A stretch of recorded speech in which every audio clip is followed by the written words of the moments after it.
Ameublement Tanguay en première ligne.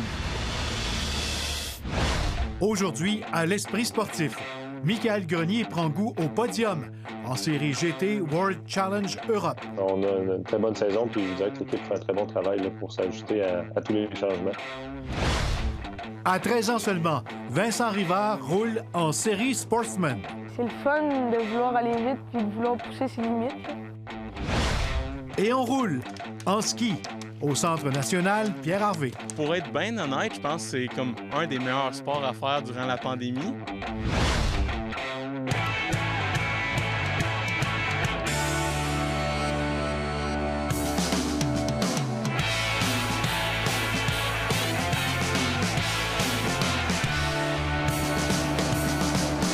À tous, bienvenue à l'Esprit sportif.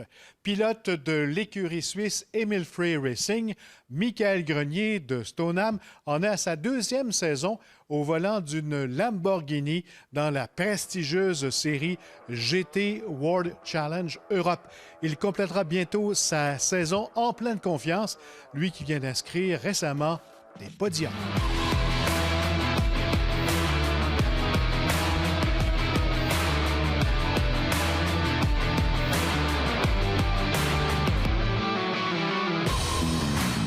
Michael Grenier, bienvenue à l'Esprit sportif. Bonjour, merci beaucoup. On te rejoint en Autriche aujourd'hui pour parler de ta saison qui débutait un peu plus tard que prévu en juillet en raison évidemment de la COVID. Comment tu as vécu ça, là, ce départ tardif de la saison?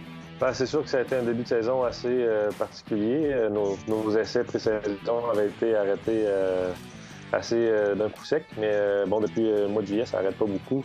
Évidemment, avec le nouveau calendrier, là, tout a été condensé. Pour la deuxième position. Alors, plusieurs courses depuis juillet, entre autres, on voit le trophée derrière toi, le premier podium dans cette série pour toi. Ça se passait à Magny-Cours. Parle-nous un petit peu de ce week-end. Oui, ça a été notre premier podium de la saison. Évidemment, le début de la saison était assez compliqué, comme on revenait dans le championnat GT World Challenge cette année. Donc, il a fallu s'adapter puis améliorer les voitures. Nous autres, côté de pilotage aussi, il a fallu s'ajuster un peu, comme le niveau est beaucoup plus haut.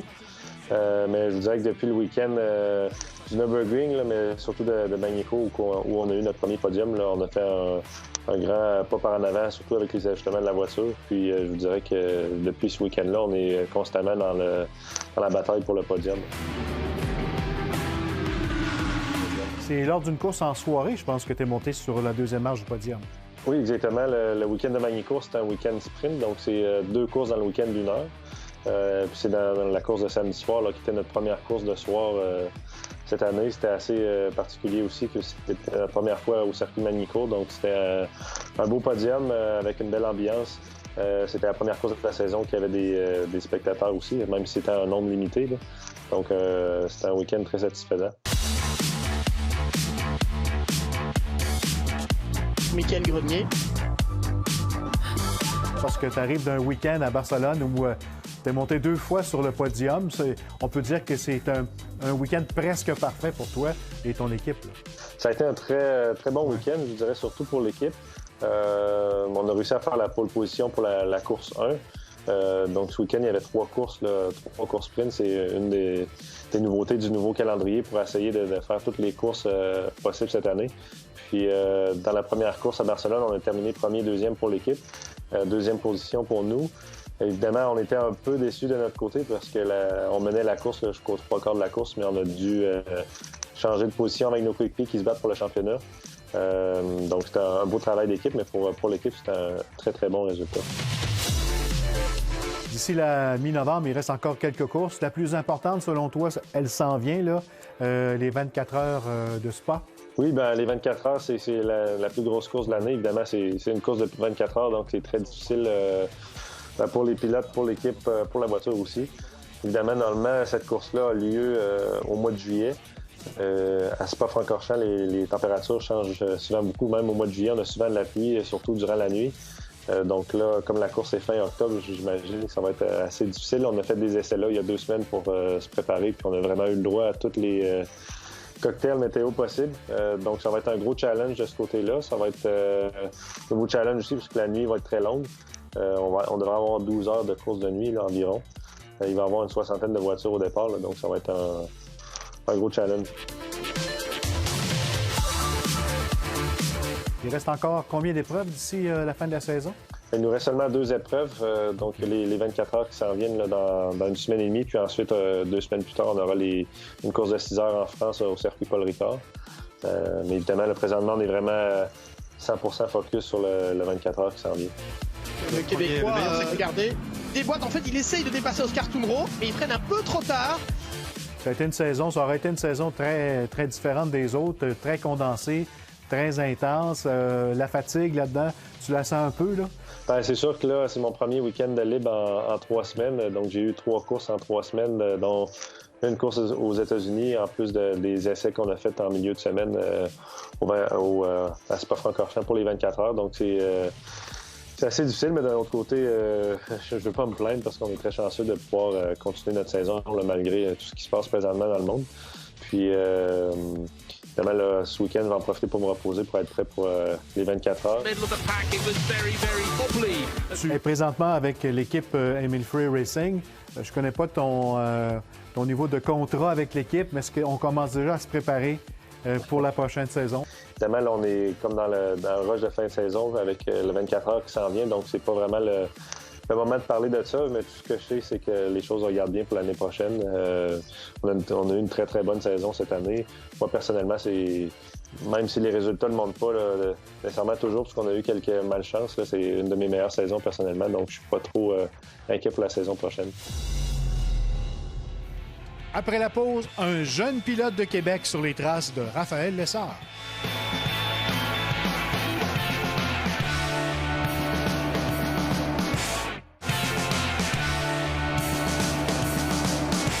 Toujours en course automobile, on vous présente aujourd'hui un jeune pilote de 13 ans de Québec, Vincent Rivard. Après quelques années chez les Mini Sportsmen, il a fait le saut cette saison chez les grands en Sportsman.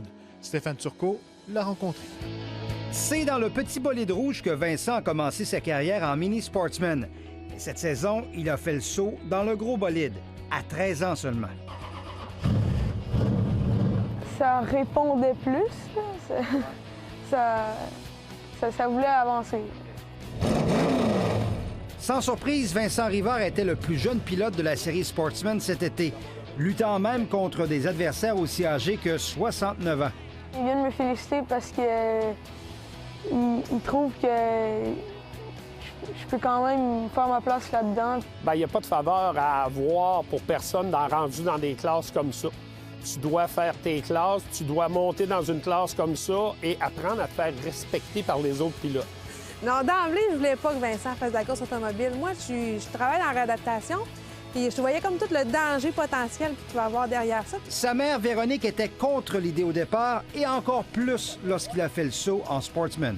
Je dis souvent, il n'y a pas un poil sur le chest, puis il court avec des adultes, là. Ils vont-tu le brasser, tout ça? Mais j'ai été capable de voir aussi qu'il y avait des mesures de sécurité qui avaient été mises en place autour de tout ce sport-là. Le casque avec le protège-cou, les ceintures en 5 points. Ils ont des consignes là, pour les recrues, ils mettent une bande fluo sur le bumper en arrière. Fait que quand un vétéran arrive derrière une recrue, peu importe, pas juste Vincent, tout le monde, ils voient la bande fluo, puis sont comme un peu plus cléments de se dire ça se peut que ce pilote-là fasse des erreurs. Lui, là, je l'ai gagné, là, c'est Félicien, là. Oui, je m'en souviens. Véronique se souvient aussi d'avoir rappelé à son fils l'importance des études et d'avoir un plan B dans la vie, même si le rêve de Vincent, c'est de suivre les traces d'un certain Raphaël Lessard. Vincent, à ton école, c'est ça qui est le plus important. Puis c'est certain que c'est ça qui va toujours passer en premier, puis c'est toujours le discours qu'on tient.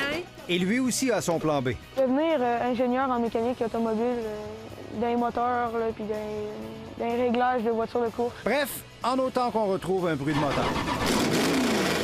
Stéphane Turcot, à Québec. Une quinzaine d'athlètes du Centre national d'entraînement Pierre-Harvey à Saint-Ferréol-les-Neiges ont décidé de poursuivre leur entraînement en attendant le début d'une éventuelle saison. Pour ce faire, les athlètes de l'entraîneur Louis Bouchard ont créé une ligue de ski à roulettes.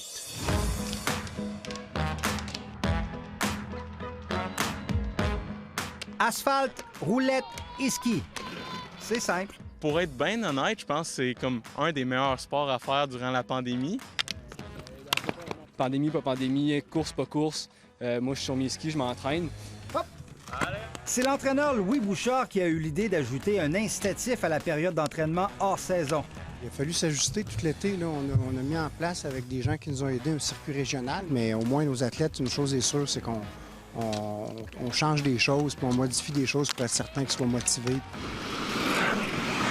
Là, l'avoir sous forme de course avec un classement, veut pas, ça motive les athlètes. Tout le monde arrive à l'entraînement avec le couteau entre les dents, puis c'est vraiment bon pour la dynamique aussi. Mais juste le fait d'appeler ça une course, c'est comme si, à la place d'être juste un entraînement, ça alimente notre esprit de compétition puis ça augmente la motivation. Et lorsque la neige apparaîtra, les fondeurs du Centre national d'entraînement Pierre Harvey recevront et iront dans l'Ouest canadien compétitionner contre leurs compatriotes. C'est motivant pour nous autres, là, surtout avec l'annulation de plein de camps d'entraînement. Antoine Cyr est d'autant plus motivé qu'il doit aussi participer aux premières Coupes du monde qui sont toujours inscrites au calendrier. Le plan habituel, ils vont commencer la Coupe du monde la première fin de semaine de décembre à Ruka en Finlande. Le plan, c'est que j'aille à la première période, fait que toute la période avant le temps des fêtes. D'ici là, c'est sous les feuilles d'automne que se poursuit l'initiative d'un circuit local et compétitif à Saint-Ferriol. Et c'est vraiment bon. Je pense qu'on va garder cette formule-là pour le futur. Parce que le futur est difficile à prédire par les temps qui courent. Stéphane Turcot, à Saint-Ferriol. À Shawinigan, samedi soir dernier, le boxeur Lexon Mathieu n'a pas traîné lors de son combat contre l'Ontarien Tim Cronin en ouverture de gala. Le boxeur de Québec l'a emporté par knockout dès la 2e minute du premier round. Il a mis fin au combat avec un coup au foie et un autre à la tête. Le pauvre Cronin, qui a eu visiblement le souffle coupé, ne s'est pas relevé. Lexon Mathieu devient ainsi le plus jeune gagnant du titre NABF des poids super moyens.